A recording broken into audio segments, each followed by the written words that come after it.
Hello, I'm Roger Kuhns, and this short film looks at how we can get to 2050 as a sustainable society by a transition to clean energy. The Rocky Hill Historical Society in Connecticut has asked me to make this presentation on climate change and solutions. Why do we need to transform our society from a carbon economy to a sustainable economy? We need to do this because we are killing our planet. But how are we going to achieve this transformation? We do so by building political will and business will for a livable world. Let's look at some climate issues as a basis for transforming our society. NASA is a great place to start. They've got a lot of science. Now, the Earth is a dynamic place, and natural systems are impacted by human activity. NASA has been tracking carbon dioxide for decades. This is an example of a map of atmospheric CO2 changes during 2006. You can see the seasonal variations, and as we look at longer spans on top of that, we see a steady increase in carbon dioxide. Temperature has also been tracked for a much longer time, as shown here from this compilation from 1880 to 2017. Note the increasing hotter colors shown in yellow, orange, and red.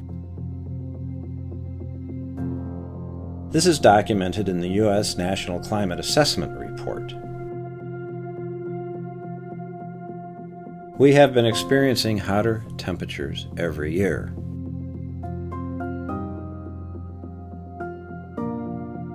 We've had many more 100-degree days, and every year is a record year for heat. We've also experienced widespread droughts. This is just one map of many, but every year we have large regions in the United States seeing this. And wildfires have gone rampant because of changing of precipitation rates. We see this every day in places like California. This affects millions and millions of dollars of infrastructure.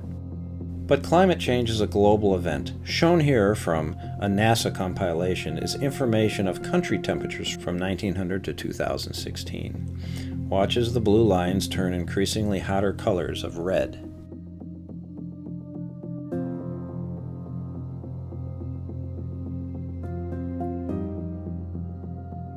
We also see profound changes in precipitation across the U.S. Some areas are receiving more, some less. New England is seeing a 71% increase in precipitation. And tracking the Arctic ice cap illustrates the warming of the planet. Watch this NASA satellite compilation from 1984 to 2016 that clearly shows the loss of sea ice in the Arctic. This loss is a fact. Warming of the planet is a fact. We also see the loss of ice in Greenland, shown here for periods between 2004 and 2014 as changes in the ice mass. This means it is melting, and melting at increasingly faster rates. The overlying graph shows loss of ice. This loss is a fact.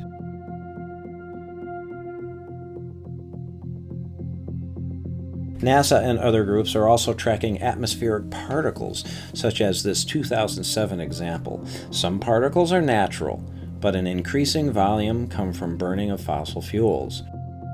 Particles such as carbon and sulfates from fires, industrial, and transportation emissions move around the world. This leads to our tracking of hurricanes, as shown in the satellite compilation of 2017 season, with Harvey, Irma, Jose, and Maria, which so profoundly impacted Puerto Rico.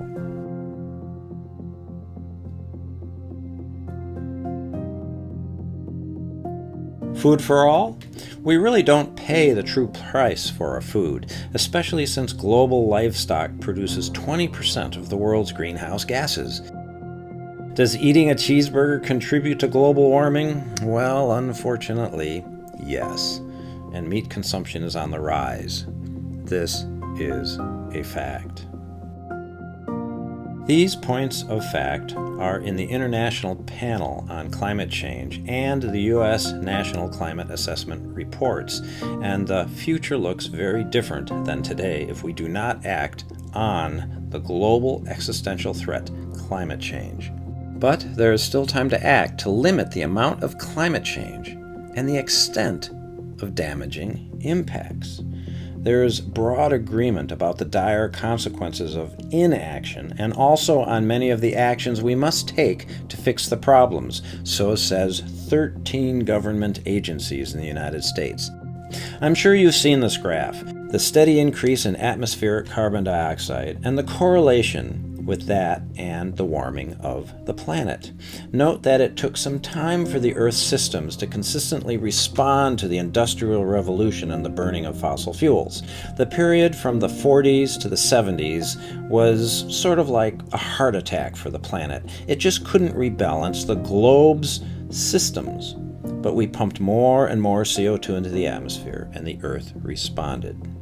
In climate change models, the scientists identify forcings, those physical and chemical aspects that drive climate change. The forcings show that climate change is rooted in human causes, as shown in this tandem graph of observed causes, the white line, and modeled causes, the red line. They agree. That means the models are working. As we put all of this together, we can build scenario models. We can ask, what if we just keep doing what we're doing? Well, that's the red line and shows high emissions and very high temperature increases in the globe. Well, what if we went to a sustainable society and got off of fossil fuels? That's the orange line, where we seek a sustainable economy and renewable energy sources. That saves the planet. The U.S. National Climate Assessment Report said in 2018 that inaction on climate change will harm the gross domestic product of the United States.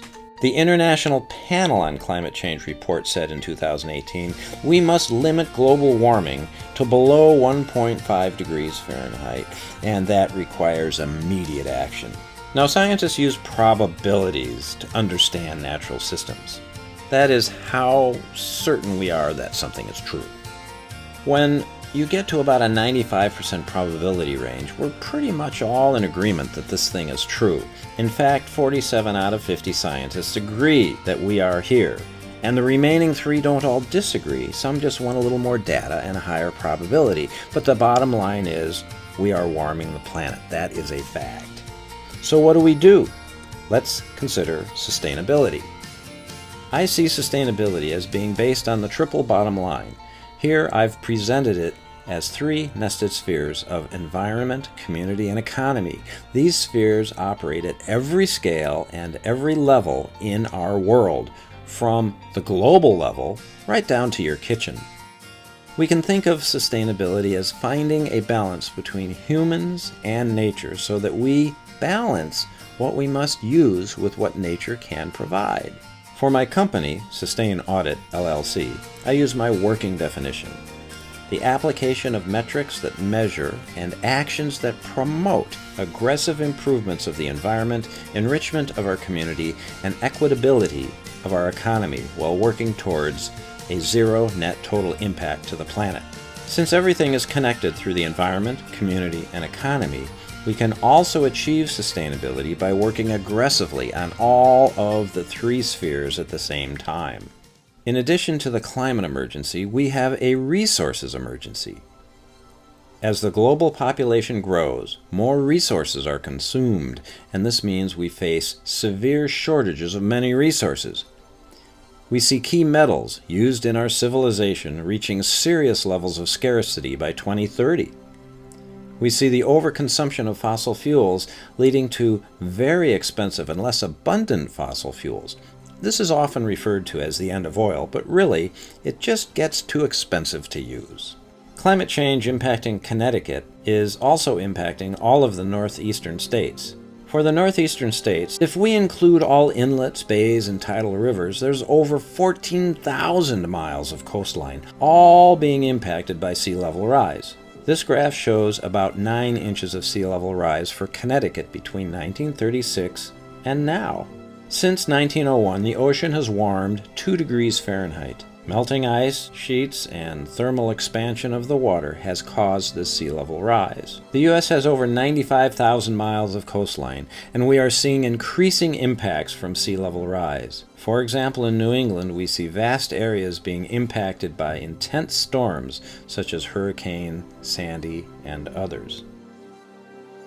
Annual average temperatures are increasing, having risen 1.5 degrees Fahrenheit since the beginning of the last century. So much so that Connecticut's climate is moving south, so that in the future it will be much like living in South Carolina today.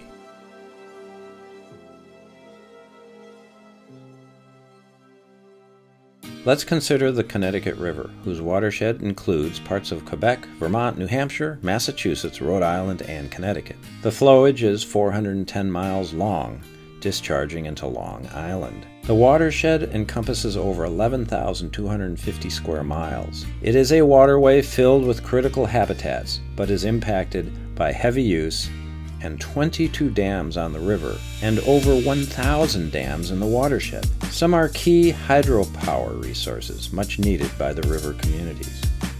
Let's look closer at Connecticut itself. It is a state with a lot of water in a half a dozen key watersheds. The waterways are impacted by invasive species, and some are shown here. These invasive species fiercely compete with native species and change the balance within ecosystems along the river.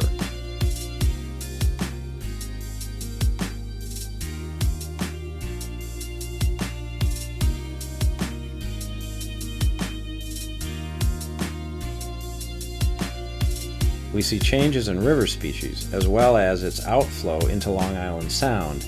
We see fishery changes on a larger scale due to warmer waters in the ocean. Looking closer at the Connecticut River, we are already seeing climate change impacts from erosion due to flooding and sea level rise, such as the sediment plume after heavy storms.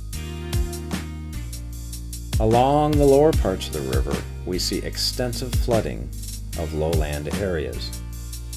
River rise is directly tied to sea level rise, and that is a function of global warming, as shown in the stepwise illustration of rising temperatures.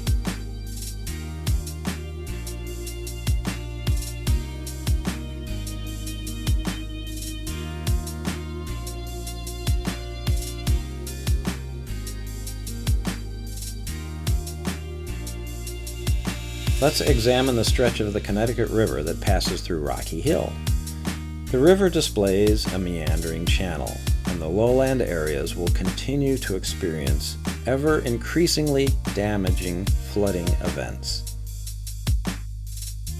Here again, we can see increasing flood levels related to global warming, shown on the blue bar at the bottom of the image. Remember, sea level rise impacts the Connecticut River water levels because it is a tidal river.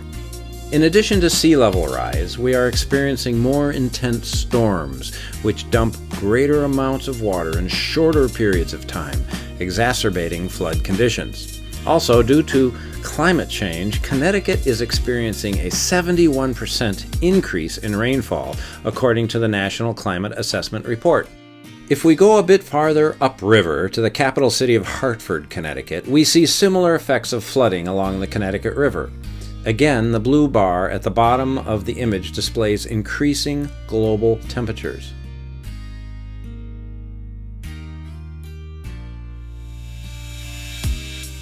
Connecticut's forest systems are also being impacted by climate change. We can already see a shifting of tree species as the New England maple, beech, birch forests are slowly being replaced by the northern shift of oak and hickory forest and expansion of their range.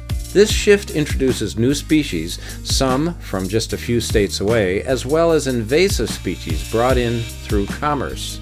Since the westward shift of large-scale farming in the late 1800s, New England's forests have rebounded, but the rebound is complicated by global warming, precipitation changes, and the introduction of exotic and invasive species. So we are seeing a significant forest transition, a decline in the beech, hemlock, white pine, spruce, and maple.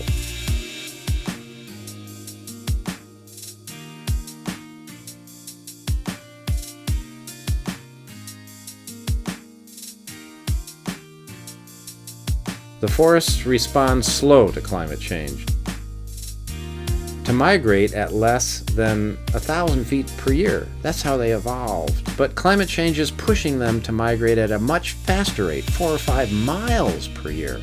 So some areas will experience catastrophic transitions. And there are the new competitors, invasive species.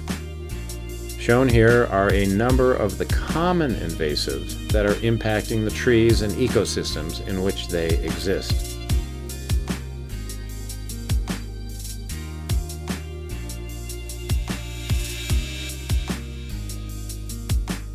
Many of these pests cause premature death of forests.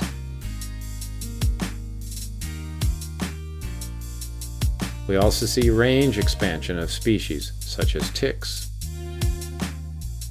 And of course, again, all of this impacts the forest economy of Connecticut and the New England states, especially something like the maple syrup crop. How we use the land, how we make our energy, how we balance justice, how we decide what to eat, how we use sustainability, all impact how the earth will react. And that dictates our quality of life. We are not paying the true price of our lifestyle. Remember, we must move towards a sustainable economy for the communities and the environment.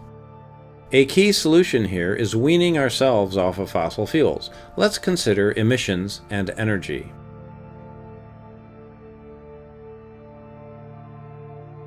Independent system operators in many regions and states provide open access for electricity to retail and wholesale markets and management through groups of utilities with oversight by their federal and state agencies.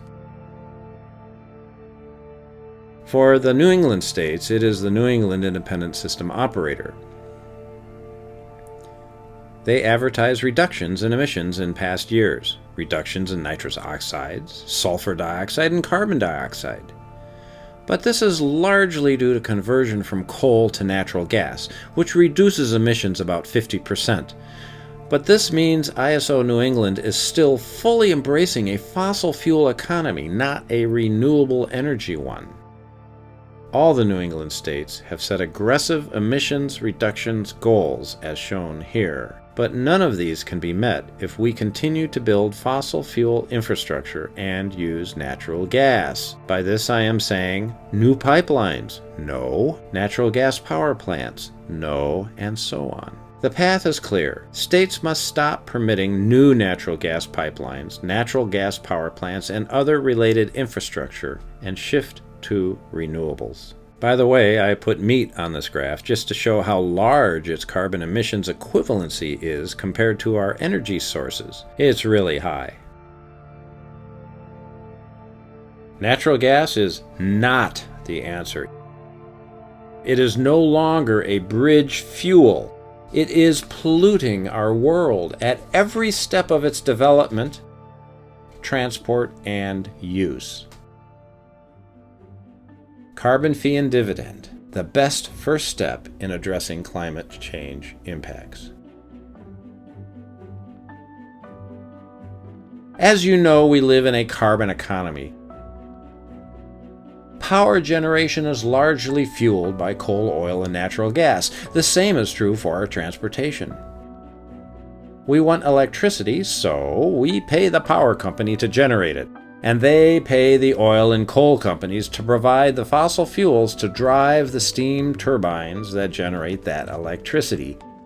This is the carbon economy. The unintended consequences of the carbon economy is a significant increase in carbon dioxide and other greenhouse gases into our atmosphere. This causes global warming, which in turn triggers climate change. The transition from a carbon economy to a sustainable renewable energy economy requires a transformation in how we use our electricity and how we drive our cars. There is an act in the House of Representatives, the Energy Innovation and Carbon Dividend Act, H.R. 763. H.R. 763 puts a fee on carbon and greenhouse gases as pollutants when generated by the burning of fossil fuels. This fee is levied on the fossil fuel producers at a rate of $15 per ton carbon dioxide equivalent, that's all the other greenhouse gases, in the first year, and increasing $10 per year until emissions reductions targets are met. This carbon fee is assessed at the source of the fossil fuels, the mine for oil and tar sands and shale oil, the oil and gas wells from which they are pumped, or the port of first entry from another country. The money is collected and placed in a U.S. Treasury carbon dividend trust fund. Now, as the oil, gas, and coal companies pay this fee, they'll pass that cost on to the power companies generating the electricity. And we know what comes next. The power companies will raise their rates. They will pass that cost of this fee on carbon dioxide and other greenhouse gases on to the consumers. That's you and me. So do we have to pay for this transition? That does not seem fair. So every month, the Department of Treasury will issue a carbon dividend check to every citizen and legal resident in the United States. This is on a monthly basis, and the amount of the check will cover the rate increases expected by the power companies. That means you and me are covered. As the carbon fee increases every year, the cost of fossil fuels, which are heavily subsidized by the U.S. government and some state agencies, will become ever more expensive. That means the renewable energy sources and electric vehicles, which have much less in subsidies, will become cost competitive in the open free market. This bill creates jobs, saves lives through cleaner air, enriches communities, and creates a healthy environment. The carbon fee drives innovation, and the carbon fee drives the transformation from the carbon economy to a sustainable economy.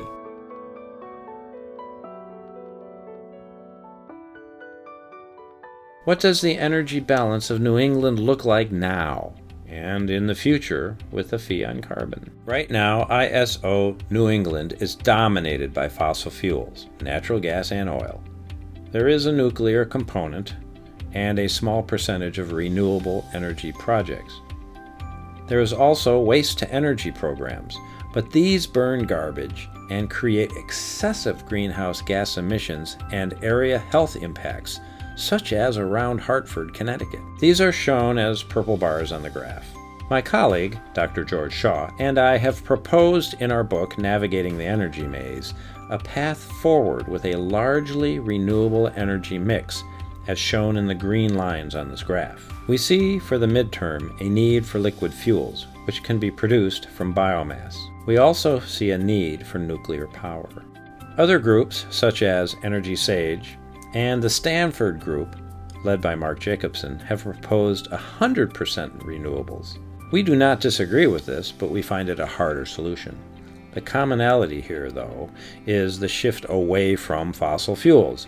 We need ISO New England and power generators to follow this lead. Let's get off fossil fuels and be serious about addressing climate change. You see, America's carbon footprint is equivalent to eating 5.6 Earths. That's how much resources we consume.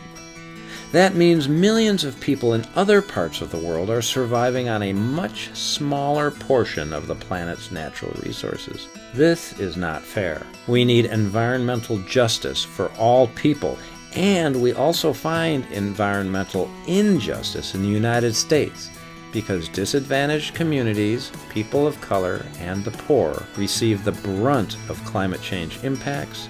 And these communities are also where we find infrastructure for fossil fuel industries. Joe Lasseter from the Harvard Kennedy School said, "Rich countries do what they choose. Poor countries do what they must." Let's do the right thing. From a climate perspective, this is urgent. We are in a climate emergency and must have every city declare this climate emergency. Carbon fee and dividend is our catalyst to transform our economy from carbon to sustainable. How do we get to 2050? You are an energy consumer, just like me. So we must become an energy partner. We want to be energy producers and share this with them. We must continue to empower Congress to pass Carbon Fee and Dividend, the Energy Innovation and Carbon Dividend Act, H.R. 763. Federal policies and laws matter. We need to reimagine our energy systems. Let's get away from fossil fuels that are driving climate change. Make sure your elected officials do not approve any new fossil fuel infrastructure. Let's reimagine grids from traditional constructs to microgrids. This can be done on a city and business park and university scale, and build them with renewable energy resources. There are a number of bills needed to bring America to a comprehensive, sustainable energy policy, and some are in the works. But the big one is putting a price on carbon to allow renewables to compete in a free market without the high level of fossil fuel subsidies. Empower Congress to pass legislation for a sustainable energy policy. And check out the book, Navigating the Energy.